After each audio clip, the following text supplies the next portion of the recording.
클릭 감사합니다. 삼테크TV의 김선표입니다. 만나서 반갑습니다. 이번 시간은 자국민이 총살당하고 불태워지는 것을 지켜만 보는 국가가 온전한 국가일까? 대통령과 군인은 국민의 생명과 재산을 지키는 것이 사명인데요. 대한민국의 불행한 역사의 순간을 잘 극복하자라는 주제로 말씀을 나눠보도록 하겠습니다. 북이 우리 국민 총살하고 불태워도 대통령 33시간 침묵했다. 군 공무원 사살될 때까지 상황 알고도 6시간 좋지 않은 채 청해 보고했다. 우리 국민 표류 총살 시신 불태워졌는데 지켜만 본 군인.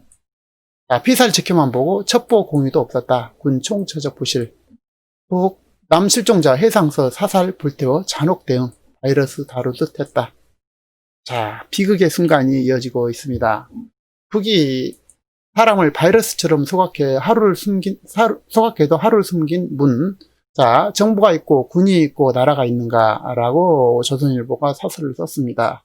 참 적절한 사설이 아닐 수 없는데요. 전 국민이 그야말로 비분간개한 이때 참으로 슬픈 일이 아닐 수 없습니다. 이런 것을 보고도 가만히 있는 대통령과 군인을 보고 우리의 생명과 안전을 맡긴다는 것이 너무나 처참하다, 이렇게 말씀드릴 수 있을 텐데요. 9월 24일 국방부에 따르면 북한은 기진맥진한 남측 공무원을 배에 태우지도 않은 채 진술을 들은 후 그 자리에서 사격을 가했고, 사살 후에는 방독면에 방화복을 입은 군인이 기름까지 부어서 불에 태운 것으로 알려졌습니다. 북한 연평도 인근에서 어업 지도선을 타고 있다가 실종된 우리 국민 비무장 민간인을 발견해 구조하기는커녕 6시간 넘게 바다 위에 붙잡아 두었다가 사살한 뒤 기름을 부어서 소각까지 했다는 것입니다. 어떤 범죄 집단도 흉내내기 어려운 엽기적 살인이 아닐 수 없는데요. 북한은 2008년 금강산 관광을 하던 우리 국민을 조준사살해서 우발적이라고 주장했었습니다. 그러나 이번에는 북한군 지휘라인을 거쳐서 총격을 한 것이라고 합창이 밝혔습니다. 인간 살해와 시체 유기를 북한 지휘부가 직접 지시했다는 것이고, 우리가 맞이하고 있는 김정은 집단의 야만적 본성이자 그야말로 민족의 비극의 현장에 있습니다. 자, 정부는 북이 코로나를 막기 위해서 국경 지역에 사살 명령을 내렸다고 엉뚱한 변명을 하고 있습니다. 우리 국민을 해상에서 살해하고 불태운 것도 코로나 방역 때문이라고 북의 변명을 대신해주는 것이 되겠는데요. 지금 지구상에서 방역한다면서 바다에 빠진 사람을 건지지도 않고 조사하고 잔인하게 쌓아 불태우는 것은 북한뿐일 것입니다. 인간에 대한 생명에 대한 최소한의 존중조차 없었고 두렵고 끔찍하다라고 말씀드릴 수 있는데요. 국방부는 22일 밤 우리 국민이 사살되는 총선과 시신 불태우는 불빛을 확인하고 청와대에 보고했었다. 심야에 청와대에서 긴급회의가 열렸고, 그런데 국민에게 공개한 건 총살 이틀 뒤였다. 이틀 뒤 발표는 사실상 숨긴 것이라는 것이고, 그 이유는 짐작하기 어렵지 않다는 것입니다. 23일 1시 반쯤 문재인 대통령이 유엔 화상연설에서 종전선언을 강조했는데 북한 반응이 바로 알려져서 제가 뿌려지는 상황을 피하려는 것이었다라는 것이고요. 그는 23일 오전 장성급 진급 신고 때 마치 아무 일도 없었던 듯 평안만 반복했습니다. 이 엽기적인 살인극을 별일 아닌 것으로 본 것인데요. 보고받고 북을 이해하고 감쌀 생각을 먼저 했을 것이다 라는 것이 사설의 핵심이 되겠습니다. 이거 시간대별 상황을 보면요. 21일 날 11시 30분에 이제 실종이 이루어졌습니다.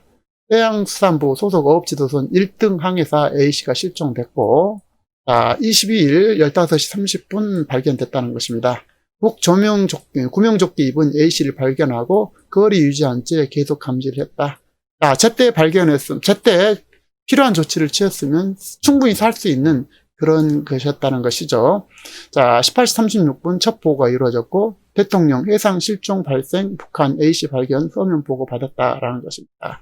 그리고 이제 계속해서 아무것도 하지 않고, 평화 강조 문 대통령, 대면 보고 후도 군 장성 진급 보직 신고 시 한반도 평화를 강조했다는 것이고, 국방부가 언론 브리핑 북한 규탄 입장문을 발표하고 안보실장 주재 NSC 개최, 문 대통령 뉴딜 문화 콘텐츠 보고에 참석, 문 대통령 이제 33시간 뒤인 24일 17시 15분에서 입장문 발표를 했다는 것입니다. 참 비참이죠. 그리고 또 그 중간에 유엔연설을 이렇게 차분하게 했는데, 그때 북과 종전선언을 유엔의 화상기조연설을 했다는 것입니다. 대한민국 국민을 이렇게 끔찍하게 죽인 집단하고 종전선언하고, 그걸 위해서 덮었다는 그런 계산이 되겠죠. 자, 군 장성들 행태는 그야말로 혀를 차게 했는데, 국방부는 우리 국민이 반윤리적 범죄에 당하는 것을 실시간으로 지켜만 봤다는 겁니다. 국민이 총을 맞고 불태워진 것을 다 보고도 언론은 확인 요청에 확실하지 않다라고 거짓말을 반복했다는 것이고, 그러다 청와대의 사인을 받았는지 갑자기 강력 대응 운운을 하고 있었다는 것입니다. 북이 코웃음을 칠 것이라는 것이고, 이들은 군복만 입었을 뿐 군인이 아니라는 것입니다. 통일부는 북한과 연락하지도 않았고, 국군과 정부의 존재 이유가 뭔가 김정은에게 아첨하고 굴종하려고 존재하나 라고 묻고 있습니다. 자, 표를 했던 월북했던 사람을 바이러스처럼 죽이고 소각할 수 있냐는 것입니다. 이런 집단이 무슨 같은 민족이고 이들과 무슨 평화론인가라는 것입니다. 이 상황에서도 어떻게 대통령과 정부는 국민을 속이고 종전선언 운운할 수 있고 군인들이 그에 영합하는 것입니다. 기가 막힌 일이고, 이번 사건은 민간인을 사살하고 불에 태운 북한의 잔인한 모습을 적나라하게 보여주고 있습니다. 이에 대응하는 대통령, 군인, 한국 정부 당국의 한심한 모습에 한 국민 모두를 그야말로 충격으로 몰아넣고 있고, 나의 가족과 사랑하는 이웃이 당하는 처참한 상황을 결코 그냥 넘어가서는 안 될 것입니다. 또 넘어가서도 또 안 되겠죠. 이번 사건은 한국 사회의 커다란 충격과 비장한 각오를 다지게 하는 계기가 될 것이고, 무능하고 허약하고 정신 상태를 알 수 없는 대통령과 군인을 믿고 우리 국민의 안전을 맡겨야 한다는 것이 너무나 참담합니다. 아울러 이 나라 자유 대한민국에 대통령이 존재하는가라고 묻고 있지 않을 수가 없습니다. 자, 대통령은 뭐 하라고 있는 자리겠습니까? 자국민을 보호하고 자국민의 안전과 생명을 지켜내는 것이 존재의 그 첫 번째 이유가 되겠죠. 그것이 기초이고 기본이고 마음도 없는 자를 대통령이라고 생각하는 국민은 아마도 없을 것이라고 보입니다.